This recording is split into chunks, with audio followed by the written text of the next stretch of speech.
Hare Krishna.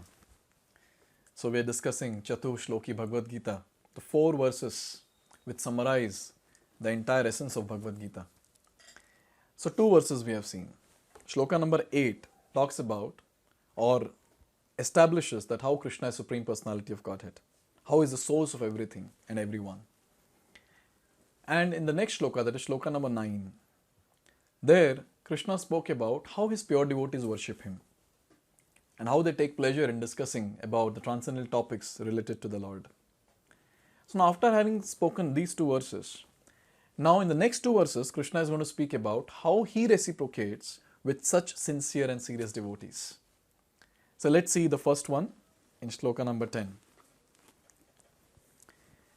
teṣāṁ satata-yuktānāṁ bhajatāṁ prīti-pūrvakam dadāmi buddhi-yogaṁ yena upayānti te. So here Krishna is saying teṣāṁ, those people. Which people? Those people whom I talked about in the previous shloka, the ones who are always discussing about me, they're taking pleasure in discussing the transcendental subjects about me, who are always engaged in my service, those people, satata-yuktānāṁ, who are constantly bhajatāṁ, who are devoted to serving me, prīti-pūrvakam, how? With lots of love. For such people, what Krishna does? Dadāmi buddhi-yogaṁ tam. I give the understanding by which yena upayānti te, by which they can come to me. So here Krishna is saying that how a person can actually attain Krishna. So 2 parts are there. The first part is what a sadhaka is supposed to do, and the second part is what Krishna is supposed to do. So the first part is given here, that is, one has to be constantly engaged in devotional service. How? With lots of love. Loving devotional service. This is what we have to be engaged in.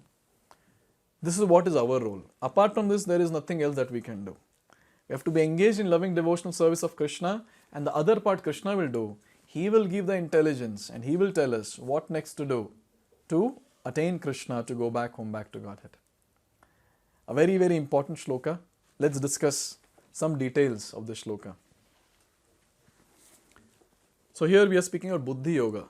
So buddhi-yoga itself is action in Krishna consciousness, that is the highest intelligence. So buddhi-yoga means the bhakti-yoga aspect that we are discussing. Buddhi means intelligence and yoga means mystic activities or mystic elevation. When one tries to go back home, back to Godhead, and takes fully to Krishna consciousness in devotional service, his action is called buddhi-yoga. In other words, buddhi-yoga is the process by which one gets out of the entanglement of this material world. So basically, buddhi-yoga, or the process, the bhakti-yoga that is there, it's the process that we are following. So it's all about, we all are trying to march towards the ultimate goal of life, that is to attain Krishna this very lifetime, to break the cycle of birth and death this very lifetime. So this is a very important point that we have to note, that we are following a bona fide path. See, if you want to go to some destination, at least, even if we are going by walk, even if it's very far, and still if we are going by walk, it's still okay, because after few days or few weeks, finally we'll reach the destination. But then just imagine if we have a car, but we are on the wrong road, will we reach the destination anytime? So the path is very, very important. Which path have we chosen is very, very important. If the path is not proper, we will not reach the destination. We'll end up somewhere else. So we are so fortunate. We are so very fortunate, all of us, that we are there on a bona fide path, which is called as the path of Bhakti Yoga. And this path of Bhakti that is there is specially designed by Krishna himself. He has given us various angas of Bhakti. And just by following that, it might take some time, because we are so contaminated, purification will take some time. But just by being on this path, one will actually attain Krishna some or the other time. And if someone is very intense, this very lifetime. So this is a very important point to note, that one has to be on the right path to reach the desired destination. And Bhakti Yoga is the right path to reach the destination, that is Krishna or Krishna Loka. The ultimate goal of progress is Krishna. People do not know this. Therefore, the association of devotees and a bona fide spiritual master are important. One should know that the goal is Krishna, and when the goal is assigned, then the path is slowly but progressively traversed, and the ultimate goal is achieved. So, if you are on the right path, slowly and progressively, anyways you have started walking. So, the distance between us and the destination is going to reduce anyways, with every single step that we are going to take. So, the important point is, are we in the right path or not? If we are not on the right path, then we cannot expect to reach the right destination that we are desiring. And for this, a very, very important thing is association of devotees. When we have association of very nice, fired up devotees who are practicing bhakti and who are very eager to attain Krishna this very lifetime, and along with that, when we have the guidance of a bona fide, perfect spiritual master, what happens? It becomes very easy to traverse this path. So we have to always keep a check if I really have a fired up devotee association. Am I really under the guidance of perfect spiritual master? If that is there, then yes, we are on the right path, we are marching towards the right destination. We should be fully convinced that Krishna is the goal and bhakti is the path. I repeat, we should be fully convinced with full determination that Krishna is the goal of life and bhakti is the path to reach Krishna. If this we are convinced with, then 50% of the job is done. Rest of the 50% is the endeavor that we need to put. Here it is said that when a person knows the goal of life but is addicted to fruits of activities, that is called as karma yoga. So a person knows the goal, that is Krishna, but still he is engaged in some fruitive activity, that is karma yoga. Second, he knows the goal, that is Krishna, but he is engaged in mental speculation. Such a person is a jnana yogi. And when a person knows the goal and is completely involved in Krishna consciousness, he is fully Krishna conscious and is engaged in devotional service, such a person is actually a bhakti yogi. So we all belong to this category called bhakti yogi. And what is the expectation? That we should know the goal and we should know the path and we should be already engaged in that path.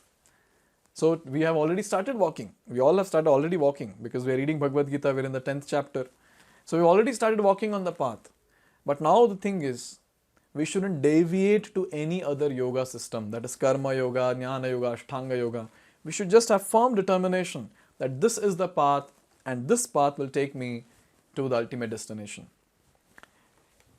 It says, a person may have a bona fide spiritual master and may be attached to a spiritual organization, but if he is still not intelligent enough to make progress, then Krishna from within gives him instructions so that he may ultimately come to him without difficulty.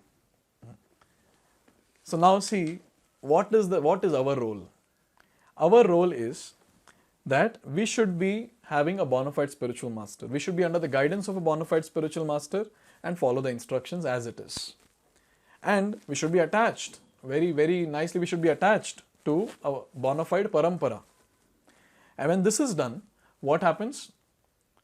Even if the person is not very intelligent, he is doing whatever he is supposed to do, he is doing sincerely, but then he is not understanding what next to do. So here Krishna is saying, don't worry, I will take care. I will give the right intelligence at the right time so that the person does the right thing to go back home, back to Godhead. So our role is to accept a bona fide spiritual master, before that accept a bona fide parampara, and in that parampara accept a bona fide spiritual master and just follow what is told. And our job is done. Rest Krishna is supposed to do. So we will not worry what Krishna is supposed to do. He will do anyways. He is very sincere. Who are insincere? It's we. And finally here it is said, the qualification is that a person always engages himself in Krishna consciousness and with love and devotion renders all kinds of service.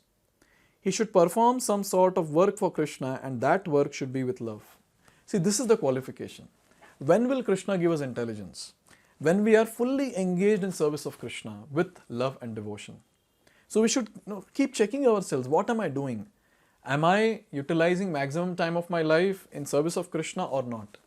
And whatever time I'm investing in Krishna consciousness, is it quality time or not? Sometimes it might happen that we are chanting and then we are busy doing other things also. So is it really quality? When I'm hearing a lecture, I'm hearing a discourse, When I'm hearing that, am I hearing attentively? Am I doing it in a quality way? It's a very, very important question that we need to ask. And whatever we are doing, we have to do it for the pleasure of Krishna with a lot of love and devotion. So when we focus on quality, automatically these things will manifest. That is, love and devotion for Krishna will manifest. So quantity is important, but along with that, quality is also very, very important when we are doing sadhana bhakti. The last statement here, it says, if a devotee is not intelligent enough to make progress on the path of self-realization, but is sincere and devoted to the activities of devotional service, the Lord gives him a chance to make progress and ultimately attain to him. So here it is talking about, suppose a devotee is not an intelligent person, but two important qualities he has. What are the two important qualities? The first one, he is sincere. He is sincere in his practice. Second, he is devoted to the activities of devotional service. So when he is chanting the Mahamantra, he is completely devoted to the Mahamantra. He is not searching, oh, is there any other mantra which I should chant? Mahamantra I am chanting from a long time, it's not working. I should go for some other mantra. No. Devoted means completely devoted and surrendered to the process that is there. So if we are completely surrendered to the activities that we are doing in devotional service, completely devoted, and if we are sincere in executing those devotional services, the activities in devotional services, then we can expect that yes, Krishna will give us the intelligence, he will give us the right understanding what next to do. So here, Krishna has spoken very, very clearly that you be sincere, you be serious, you be completely devoted, I will take care of the rest, I will give you understanding and I will take you back home, back to Godhead. So Krishna has made it very clear. But still if a person says that, but Krishna, okay, you will give intelligence, you might speak from within, but then how will I understand? Because I am a person in full ignorance. My heart is full of ignorance. So how can an ignorant person hear the voice of the Supreme Person? How is it possible, oh Krishna? And Krishna says, don't worry, that is my second reciprocation. That I'll tell you in the next Shloka. So let's see that in the next video. Hare Krishna. Hare Krishna, Hare Krishna, Krishna Krishna.